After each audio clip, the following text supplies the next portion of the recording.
મિત્રો, સ્ટોરી સાંભળીને તમારા હોશ ઉડી જશે। આ સ્ટોરી ઘણા સમય પહેલાની છે। અમારું ગામનું ઘર ખૂબ જ સુંદર અને મોટું છે। મેં કહ્યું, ઠીક છે, હું ડેડીજી સાથે ચાલી જઈશ। મારા સસરાની વાત કરીએ તો મારા સસરા 50 વર્ષની આસપાસ હશે, પરંતુ આ ઉંમરે પણ તેઓ ખૂબ જ મજબૂત અને શક્તિશાળી છે। અમારો ધંધો શરૂઆતથી જ સારો ચાલે છે, તેથી અમારા પરિવારને કોઈ વસ્તુની કમી નથી। અમારી પાસે નોકર છે, કાર અને બંગલો છે। મારી પણ એક દીકરી છે, પરંતુ તે ટેસ્ટ ટ્યુબ પ્રક્રિયા દ્વારા જન્મશે। હા, મારી પુત્રીનો જન્મ મારા પતિએ નથી કર્યો, કારણ કે મારા પતિમાં વધુ શક્તિ ન હતા, અને આ ફક્ત હું અને મારા સસરા જ જાણીએ છીએ, અને ઘરના બીજા કોઈને ખબર નથી। મારા સાસુને પણ નથી ખબર। મારા સાસુએ મને ગામ જવાનું કહ્યું ત્યારે મને અંદરથી થોડી ખુશી થઈ। હું બીજા દિવસે ગામ જવાની તૈયારી કરવા લાગી। પછી હું મારા સાસુ સસરાના રૂમમાં ગઈ। હું સાડીનું પલ્લું હંમેશા માથે રાખતી હતી। અમારા ઘરની પરંપરા હતી કે પલ્લું વગર કોઈ પુરુષની સામે ન જવું। જો હું બહુ સંસ્કારી વહુ છું। હવે હું મારા સસરાના રૂમમાં આવી પણ મારા સસરા એક પુસ્તક વાંચી રહ્યા હતા। મેં કહ્યું, ડેડીજી, વધુ સમય સુધી પુસ્તક વાંચશો નહીં, અમારે વહેલા કામે જવાનું છે। તમે મને કહેતા હતા। મેં મારા સસરાની બેગમાં પણ કેટલીક વસ્તુઓ રાખી હતી, પણ હવે સસરાનું ધ્યાન બીજે ક્યાંક હતું। પુસ્તક એક વાંચવાને બદલે હું તમને એક વાત કહેવાનું ભૂલી ગઈ હતી, અને હું એક પ્રતિષ્ઠિત કુટુંબોમાંથી છું। હું ખૂબ જ ગોરી છું અને થોડી જાડી, અને મારી ઉંમર 30 વર્ષની છે, અને હું દેખાવમાં ખૂબ જ સુંદર છું। મારી ઊંચાઈ 4 ફૂટ છે, તેથી તમે કલ્પના કરી શકો કે મારી આંખો કેવી હશે। હા, મારી આંખો થોડી સુંદર છે। હું પપૈયા જેવી છોકરી છું। અમે બપોરે થોડા મોડા નીકળ્યા। અમે કારમાં જઈ રહ્યા હતા, અને મારા સસરા ગાડી ચલાવી રહ્યા હતા। ટ્રાફિકને કારણે અમે સાંજે 6 વાગ્યે પ્રીત ગામ પહોંચ્યા। અમારું અહીં એક ઘર છે, એક નાનો બંગલો છે। તે એક પહાડ પર આવેલો છે, પરંતુ કાર ત્યાં જઈ શકે નહીં। એક માળનું ઘર, સુંદર પર્વતો, ઠંડો પવન। અમારા કેટલાય સંબંધીઓ પણ હતા, તેથી તેઓએ અમને રાત્રિ ભોજન માટે આમંત્રણ આપ્યું। અમારા ઘરની સંભાળ રાખનાર એક રામુ પણ હતો, પરંતુ તેના પરિવારના એક સભ્યની તબિયત ખરાબ હતી, તેથી તે સવારે જ જવાનો હતો, અને દરેકને તેમના ગામ જવાની મંજૂરી આપવામાં આવી હતી, અને અમે એક સંબંધીના ઘરે જમવા ગયા। વાસ્તવમાં અમે ખાવા પીવાની તમામ વસ્તુઓ ત્યાં લીધી હતી, અને અમારી વચ્ચે કેટલું ઘરેલું બાબતો થઈ। ઘરમાં રાજકારણ ચાલી રહ્યું હતું। તે રાત્રે મારા મોટા સાસુ પણ અમારા ઘરે રોકાયા હતા, અને મારા સસરા મારી મોટી સાસુના પતિ સાથે દારૂ પી રહ્યા હતા। બીજા દિવસે મંગળવાર હતો।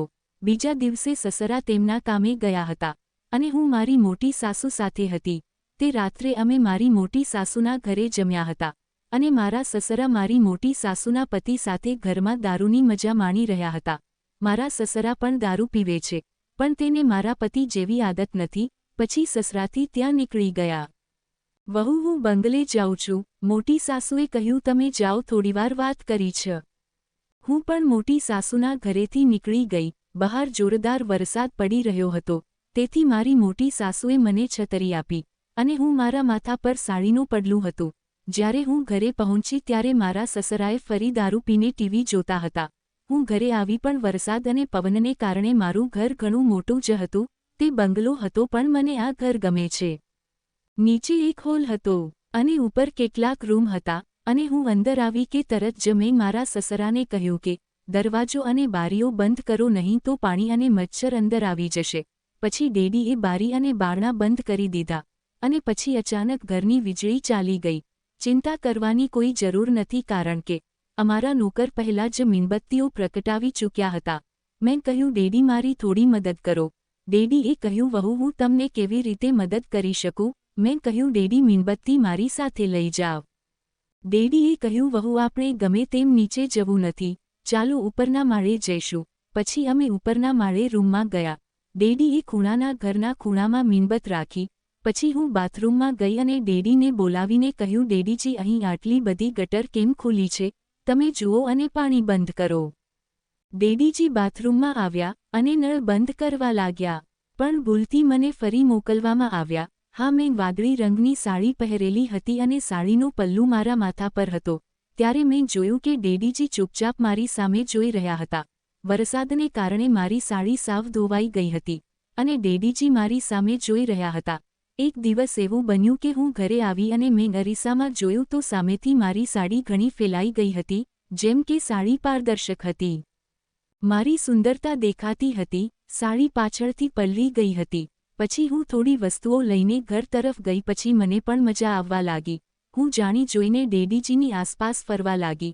કોઈને કોઈ બાને હું ઝાડુ મારતી વખતે નીચે ઝૂકવાનો ઢોંગ કરીને ડેડીજીને મારા દર્શન કરાવવા લાગી. અને ડેડીજી પણ હંમેશાની જેમ છુપી આંખે મારી તરફ જોતા. અને થોડીવાર પછી ડેડીજી એટલે કે મારા સસરા ઘરે આવ્યા. હું ભીની થઈ ગઈ હતી. મારી સાડી બદલવી પડી. ત્યાં ડેડીજી બેઠા હતા. ત્યાં એક અલમારી હતી. મેં મારા કપડાં કાઢ્યા અને એમાં અલમારીમાંથી રાખેલી બીજી લાલ સાડી બહાર કાઢી. આ રૂમ બીજો રૂમ હતો અને બીજી લાલ સાડી લઈને બીજા રૂમમાં ગઈ. બહાર સોફા પર મારા સસરા બેઠા હતા. ડેડીજી મને સાડી બદલતી ત્યારે મેં દરવાજો ખુલ્લો રાખ્યો. ત્યારે મારા સસરા ચૂપચાપ મને જોઈ રહ્યા હતા. મેં પણ તેમને જોયા પણ તેમની અવગણના કરી. સાડી બદલતી વખતે મારી બંગડીઓના અવાજો આવતો હતો, જેના પર સસરાએ હોશ ગુમાવી દીધા હતા. મને એ વાતની પણ મજા આવતી હતી કે કોઈ મને છુપી રીતે જોઈ રહ્યું હતું. ભલે તે મારા સસરા હોય, કોઈ ચોક્કસ મને જોઈ તો રહ્યું છે.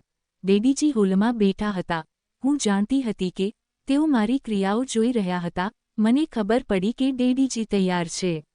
રૂમમાં એકદમ અંધારું હતું, પણ મીણબત્તીના પ્રકાશમાં હું બધું સ્પષ્ટ જોઈ શકતી હતી. મારી અને ડેડીજી વચ્ચે લગભગ 13-14 ફૂટનું અંતર હતું અને તેઓ માત્ર સોફા પર બેસીને મારી સામે જોઈ રહ્યા હતા. હવે ડેડીજી સાવ નશામાં હતા, કારણ કે રૂમમાં અંધારું હતું. આખરે ડેડીજી તરફ થોડી ફળી અને બીજી સાડી ઉપાડી. આ બધું ખૂબ જ ધીરે ધીરે ચાલી રહ્યું હતું. ડેડીજી તરફ થોડી વધુ ફળી. સાડી બદલતી વખતે મેં મારી બંગડીઓના કલરવ ગુંજતો હતો. મેં કહ્યું, ડેડીજી, તમારે આજનો દિવસ કેવો રહ્યો? આજે તો બહુ વ્યસ્ત હતો. આજનો દિવસ બહુ સારો હતો, પણ હું થાક્યો નથી. આ ગામની હવા બહુ સરસ છે. હવે મેં મારી સાડી પહેરી લીધી હતી અને પછી બીજા કપડાં પણ લેવા ગઈ. અને આ સમય દરમિયાન હું ડેડીજી સાથે વાત કરી રહી હતી. રૂમમાં વીજળી ન હતી. મેં એક મીણબત્તી સળગાવી હતી અને તેના પ્રકાશમાં હું ડેડીજીનો ચહેરો સ્પષ્ટ જોઈ શકતી ન હતી અને ડેડીજી મારો ચહેરો જોઈ શકતા ન હતા. મેં ડેડીજીને કહ્યું, ડેડીજી, મને માં અને કાકીની બહુ ચિંતા થાય છે. ડેડીજીએ કહ્યું, ઓ, તમે શું ચિંતા કરો છો? મેં કહ્યું, ડેડીજી, ગઈ રાતની જેમ ફરી વરડામાં ન સૂઈ જાવ, મારી સાથે પલંગ પર સૂઈ જાવ. અમારો પલંગ ઘણો મોટો છે, જેથી મારા સસરા બધું જોઈ શકે. હવે છેલ્લો ભાગ બાકી હતો. ડેડીજીને પૂછ્યું, ડેડીજી, તમને કેવું ગમ્યું? શું તમને ડેડીજીને સંપૂર્ણ રીતે જોવાની મજા આવી? મેં કહ્યું, ડેડીજી, તમે પણ બાલ્કનીમાં આવો. પછી ડેડીજી પણ બાલ્કનીમાં આવ્યા. મેં તેમને ફરી પૂછ્યું, ડેડીજી, તમને કેવું લાગ્યું? બોલો. હું માથે પલ્લું લઈને ઊભી હતી. મેં કહ્યું, ડેડીજી, મારે તમારી સાથે કંઈક વાત કરવી છે. ડેડીજીએ કહ્યું, હા વહુ, બોલો, શું વાત કરવી છે? મેં કહ્યું, ડેડીજી, યાદ છે જ્યારે પણ તમે તમારા મિત્રો અથવા મારા પતિના મિત્રો આવ્યા છે, ત્યારે હું તમને તેમના માટે ચા લાવવાનું કહું છું. ડેડીજીએ કહ્યું, હા ડેડીજી, તમારા મિત્રો અને મારા પતિના મિત્રો મને તેમના કરતાં અલગ રીતે જુએ છે, પણ આમાં કોઈ વાંધો નથી. ડેડીજીએ કહ્યું, વહુ, તને આવું વિચારવાનો કોઈ અધિકાર નથી. ડેડીજી, આ મામલો ફક્ત આપણી વચ્ચે જ રહેવો જોઈએ, અને હું જાણું છું કે તમે પણ મને કેવી રીતે જુઓ છો, પણ કોઈ વાંધો નથી. મને તમારો દેખાવ ગમે છે. ડેડીજી થોડીક વાર રોકાઈ ગયા અને પછી બોલ્યા, વહુ, તમે ખુશ તો છો ને? મેં કહ્યું, ડેડીજી, હવે ખરા મુદ્દા પર આવીએ. ડેડીજીએ કહ્યું, હા વહુ, શું વાત છે? કહો, સંકોચ ન કરો. મેં કહ્યું, ડેડીજી, તમને લાગે છે કે હું ખૂબ જ ખુશ છું. હું મને અને હંમેશા તમને ખુશ જોવા માંગો છો. મેં કહ્યું, પણ ડેડીજી, હું ખુશ નથી. ડેડીજીએ કહ્યું, વહુ, હું તમને ખુશ રાખવા શું કરી શકું? હા, હું ખુશ છું કારણ કે અમે અમીર છીએ. અમારી પાસે બધું જ છે. કાર છે, બંગલો છે, પૈસા છે. ડેડીજીએ પુત્રવધૂને કહ્યું, પણ અચકાવું નહીં. મેં કહ્યું, બાબુજી, પુત્રવધૂ મને કહે છે કે મારા પુત્રની શું સમસ્યા છે? મેં કહ્યું, ડેડીજી, તમે વિચારો છો કે દરેક વ્યક્તિ ફક્ત એક કાર અને બંગલો હોવાને કારણે ખુશ નથી. સાચું સુખ પતિની સાથે છે.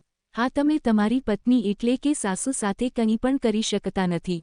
તે ઘણા વર્ષોથી તમને કોઈ સુખ મળ્યું નથી, ન તો તમારી પત્ની તરફથી ને ન તો કોઈ બીજી સ્ત્રી તરફથી. ડેડીજી શાંતિથી સાંભળી રહ્યા હતા. મેં કહ્યું, મને ખબર છે કે તમે મારી સાથે ક્યારે આમ જુઓ છો. મને ખબર પડે છે કે આજે જ્યારે હું તમારા રૂમમાં આવી છું તો તમે મને જોઈ રહ્યા હતા. જ્યારે હું એક પુસ્તક વાંચી રહી હતી ત્યારે ડેડીજી થોડા ગભરાઈ ગયા અને હજી બાલ્કનીમાં જતા સામે કશું જ ન હતું. ચારે બાજુ ખાલી પાળ અને ગાઢ અંધારું હતું.